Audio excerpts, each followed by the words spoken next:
Je suis Marie-Laurette Delagrange, je suis créatrice donc en robe de mariée, robe de cocktail, manteau et robe de jour.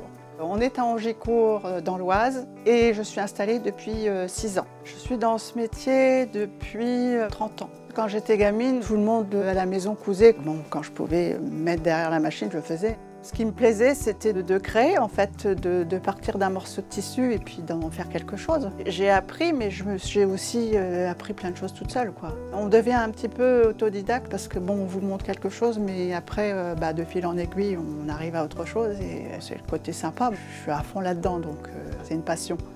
Pour mes créations à moi, je choisis des tissus par rapport à mon imagination. Quand je vois un tissu qui est sympa, je me dis bon, il faut que j'en fasse quelque chose, quoi. Il y a quelque chose de sympa à faire.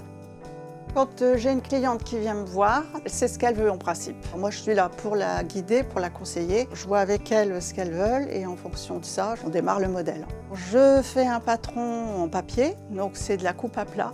Ensuite, je coupe une toile que je monte. On fait l'essayage de la toile et donc j'épingle tout en fonction de sa morphologie. Et après cette étape-là, je passe à la coupe du modèle dans le vrai tissu. Tout est fait à la main parce que tout est à l'unité.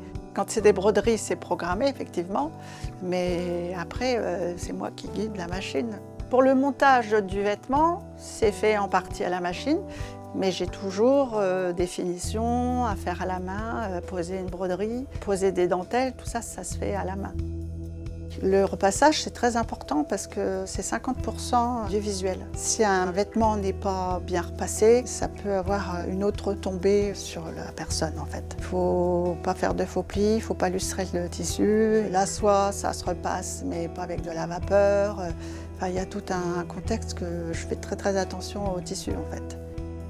Cette année, pour les GEMA, je suis à Pierrefonds, donc j'expose au syndicat d'initiative. C'est pour faire voir mon savoir et que je suis là, que je peux leur faire du sur-mesure. Ils s'aperçoivent que ça existe encore en fait, que la création de robes se fait encore, il n'y a pas que chez les couturiers à Paris. C'est un métier qui se perd, donc ça serait bien de pouvoir retransmettre.